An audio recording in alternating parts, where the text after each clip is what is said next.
speakers have covered most of it, I think. That's side effect of coming after, so many nice speakers who covered most of it.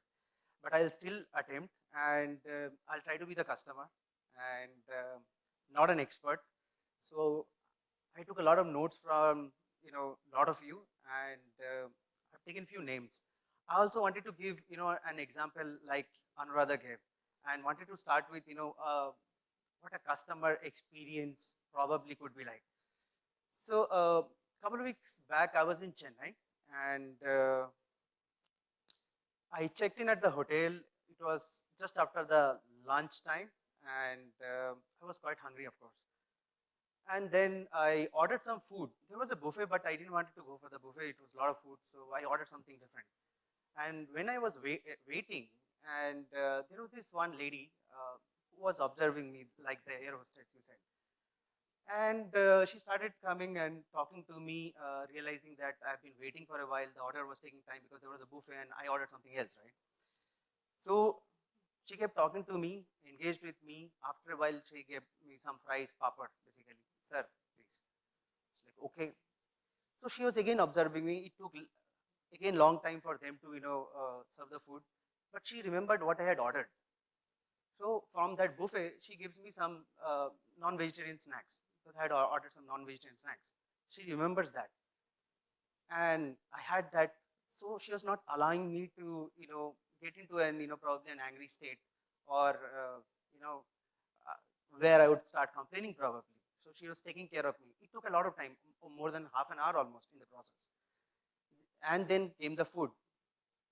Over the next 2 days, I observed that lady, and like some of the personalized experiences that some of us shared, she ensured that she remembered me. And I don't know if it is their training, if it was that person herself, or I don't know what the influence, but her dedication to work was just amazing. And by that time, I had this invitation, and I ensured her I would remember and share her story. It was amazing experience for me. I would go back to that hotel because of just that one person. That touch point, Ankit said, be nice, right? I'll go back probably. Whoever has shared different experiences, I'll probably try to touch upon. So that was Anudhara's one, but that was yours as well. Be nice. Yeah, I mean, all that jargons that we use with respect to CX and other, it doesn't count in terms of customer service sometimes. But that's hotel industry. I need that control. Yeah. I can use this also to but then here you are all experts. I don't have to go through the agenda. I'll probably jump into what I had put with respect to the culture. Now, culture is summation of everything that we have been talking, and to me, culture equates people at the end. Whatever we choose with respect to the technology, it is driven by people at the end. So for me, when you are working on culture, and the most important thing that hits me is customer centricity, that people need to think about and work on. That's a term, but there are a lot of things around it. So when I also started researching before coming here, and I just realized that I only hit the tip of the iceberg. And there are a lot of things that I had to probably understand, learn around the entire CX basically. So in the process, I started putting few notes for myself. Probably most of you are probably aware and more aware than me, but I put some of the points that I thought I'll probably touch. So everybody said culture, for a change of culture and towards a customer centricity, customer has to be in the center. That's correct, of course. And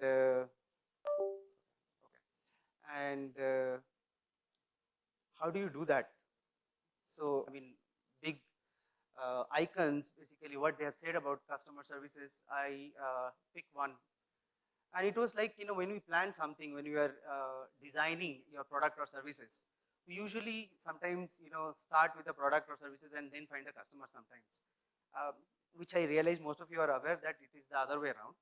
You start with the customer and then start designing products or services around them. It works better. and in the process, and from the all the speakers, there are so many things that I'll probably take back. I have a lot of notes, of course. So that was one which started with, which I wanted to start with. Going ahead, you would have probably read through it. Go to the next one probably. Yeah, there were some questions that were shared by Swati, and there was a business case around customer centricity or customer experience, and I think one of the speakers, I forget, also explained about the challenges that the CX faces when they need budget. I think this is some of the data that I was able to find, probably can help. You'll of course have to work depending on your services, products, what you are trying to work with. But if you see all the best companies, they are ahead in customer centricity and customer centric behavior, and they have built this culture around customer centricity. That's how they are ahead. It takes time, but if you are really at the core of it, if you really believe in it, I think companies we know have grown multifold, just basis how they are being able to define their product services around the customer. The acceptability increases, right, when you are meeting your customers' expectations. All this comes through a culture of innovation, culture of well thought processes, products. I'll touch upon some of them which our speakers already touched upon, but then they are common, of course. So if you see the numbers, they speak for themselves. I mean, how much they have worked for some of these companies, and that's a fact. Other thing, little disconnected, but if you see, some of the global CEOs today are Indian. But why do you think they're in? I mean, these global conglomerates are choosing Indian CEOs. They top this. When it comes to customer centricity, I think some of our Indian leaders are very good at that, showing empathy. That is already touched upon. Somebody already touched it. So our leaders and Indians, we are empathetic at a very high level, and it helps. You would see your leaders who are able to touch upon your people. And why I'm talking about leaders is that to drive customer centricity, to drive a customer centric culture, it has to come from your leaders. There is no two way to that, and it is related to people. Because I'll not be touching about the technologies, I'll talk about the culture. So as I said, culture is more about people. So when it comes to the topic that I have chosen, the context will be around people, just to be clear. So like I think my previous speaker said, and I will take a quote from, I think it was Hitesh. They shared, they have updated their customer vision, basically, the customer service vision they have changed. So if I can go, I'll give a, hope this works. Yeah, it works. Yeah. So if you see some of the customer centric companies, what they have done is, they have put customer centric vision basically into their mission statements or their value statements, and they talk about it every day and night. This is very important, and it has to come from the top. So if you see IKEA, Intel, Microsoft, Intuit, you have either customers, communities, person, organization. These are the terms representing customer in various ways. So this is the step that every organization has to take and slowly align towards customer centric behavior, and it starts right at the vision. So these are the steps that can be followed, which is very logical, obviously, that when you create something, you have to include people from all your different departments. See that there are so many other articles that you can choose from. I mean, you can just research and find out how to go about it, but it starts there. Include everybody from your department, keep it crisp, and see that everybody understands that what your customer service vision is. And you have to have a lot of trainings around it. You have to choose champions. Somebody said already about champions. Yes, you need champions. You would have noticed that there would have been great initiatives taken in your companies, but they fail. After a couple of months, they will not be there. So as part of this journey, I was part of an organization where I was first introduced to customer centricity, and I was very touched upon because it really matters most than anything. You're selling something and you have customer on the other side. And if you're not customer centric, it doesn't work, simple, right? They did a great job in terms of introducing the customer centric behavior program for the entire company. But what happened was over time it fizzled out. It was quite natural because we didn't create champions, or the CEO or the leaders didn't talk about it forever. This is something forever. It has to be in our culture. You cannot just talk about it, attend a workshop like this, go and forget it. It doesn't work. You have to take the best practices in terms of, and put it everywhere probably. Like in call centers or others, when you train the freshers, you put everything on the walls, right? So that they keep seeing it every day and they kind of internalize it. Same is with culture. You cannot change a culture overnight. It takes months, years sometimes. And I'll come to some of the other difficult points that some of our speakers didn't touch upon, but I think it becomes important. You have to call spade a spade, if you are looking for change. It doesn't happen just by putting some of these things. So I'll go to the next one. Yeah. So we spoke about a lot of training people, and that we expect them to step up and start doing something differently. But I did some research, as I said, and looked at many people's different take on how to go about with this. You have to hire the right people for the right jobs at the end of everything. When it comes to empathy, when it comes to these abstract leadership qualities, it is very difficult that you can train people. So for your frontline and others, obviously all of you are practical. You look for those qualities. You search. You look, your sales guy is different than your probably technical guys, right? You look for different qualities in them. That's a fact, and that is what you need to do. If you expect your 10, 15, 20 years old people like us to connect with the next generation, it is difficult. You need to look at people who can connect. So that was just a lame example, but that is what you need to look at. If you are looking for people who are successful in with your customers, you have to find people who have those qualities, and there are some steps that you can take. You have to create profiles that you need and you want, and you have to hire based on that. You have to. There is no choice, basically. If you want to change quickly, you have to have the right people. And in the beginning, I said, context will be about people. So this is the part. So to change culture, we need to have the right people at each levels. And the champions that I spoke of, you have to have the right champions. You cannot have just anybody championing a cause which they don't believe in, it is not intrinsic to them.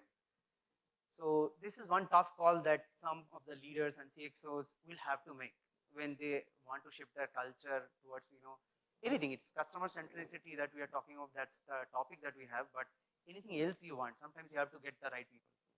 You like it or not. Many of other speakers already spoke about empowering the frontline. Yes, that's another thing that I figured out. You have to empower the frontline. And how do you do that? You have to give them authority, but authority without training, without resources or processes, will it work? I didn't realize that. So yeah, you have to give them resources in terms of training, in terms of processes, and why processes? Because you have to have a brand at the end, right? And you cannot have different people giving different kind of customer service and then you form a brand. A brand means uniformity across all channels. This is where your channels come. So if you want to have a similar experience for your end customers, you'll have to have processes, train the people in similar way, see that they exhibit similar traits and they talk to the customer in a similar way. And here comes the process. Process is something that you do day in, day out, and you maintain them. You have to have exception processes also. There will be exceptions and people think that things happen differently, but then there are exception processes where if you cannot handle, it can be escalated to your managers or somebody, but then still there is a process. So you cannot skip that. And at the end, one of the points that I figured out is that you have to create portfolios by your customers and consumers, not by probably product services alone. You have to club your customers and see that you align people to your customers. Very important. And I think many companies are doing that today. Sustaining, I took few points that how do you sustain this journey. Training is very important aspect, and you have to train about many things. And some of our guys spoke about delighters. They are very important in customer centric behavior. Either it is internal or external, you have to talk about delighters. Like you have to surprise your customers, which is going beyond what they are expecting. You have to talk about delighters in your different training and others. These are known things now. This is not something new to most of you, and not to our employees also. We can keep giving examples like what we just gave, right? We have to talk about delighters over all the other things that we talk about in usual training. It's like management, difficult conversations and others. These are very regular thing now in all your trainings, I'm sure. But yes, talk about delighters more often, give them more examples so that it gets imbibed and they also think beyond what they just do. The other thing is highlighting company's progress in customer centricity. Yeah. So obviously you survey, you take feedback, as has been told, NPS and others. I had a slide, but I'll skip that. The other thing is the decision making with respect to customer. Your customer is at the center. So whatever you are deciding, you need to look at customers. So there is a term that I would want to coin, and probably if you like it, you can use. We had learned something like CTQs, critical to quality, as part of Six Sigma and G. So there is, probably we need to take it ahead and probably look at, critical to customer. What are those things which are critical to customers? So whenever you are talking, whenever you are,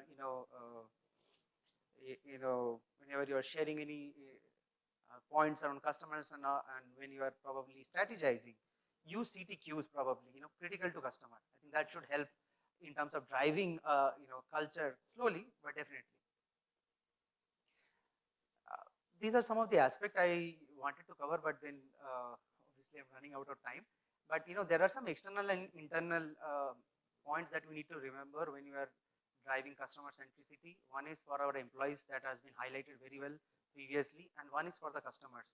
So the designing the experience is for the customers, but then empowering the frontline, like that, are for our internal employees. And it's a cycle. It's like the Deming cycle,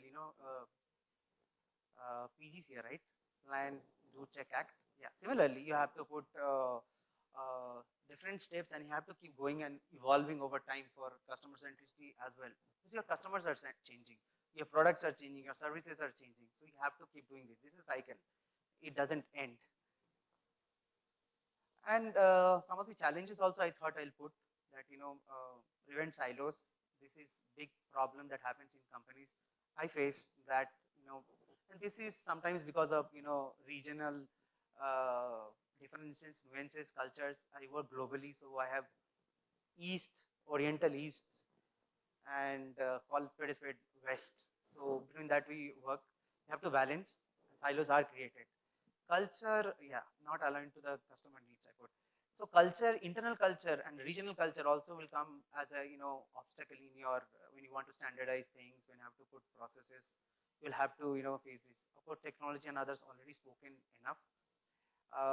Other thing we spoke about was data analytics. Yes, whatever you like or not, today people talk about data, and to impress and to create any business cases, you will need data. So you'll have to have the right kind of data quality. The other is, of course, organization needs to be focused on customer over sales. It is easier said than done, like somebody pointed out. It is very easy to say, but until you show some positive outcome, nobody supports you, right? These are some of the ways I thought we could measure how you are doing, whatever is your investment on customer centric and your culture.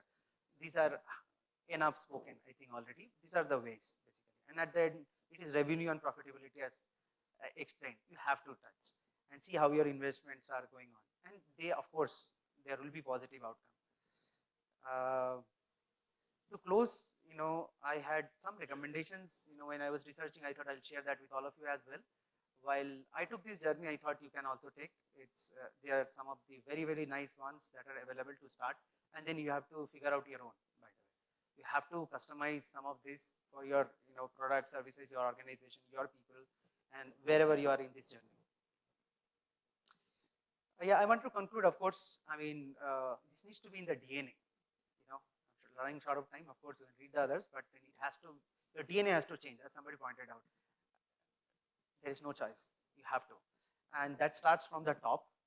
Your leaders have to talk about it every day, in your every meeting, everywhere. And this is one quote that I liked when I was researching. When the customer comes first, the customer will last. I really liked it and I thought of sharing this, and I hope you all connect with this. Yeah, with that, I would like to end. Thank you so much for patiently hearing after lunch. The food was good. I would have been sleeping probably if I didn't have to present. Thank you so much. And if any question or you want to connect, I'll be around. Thank you.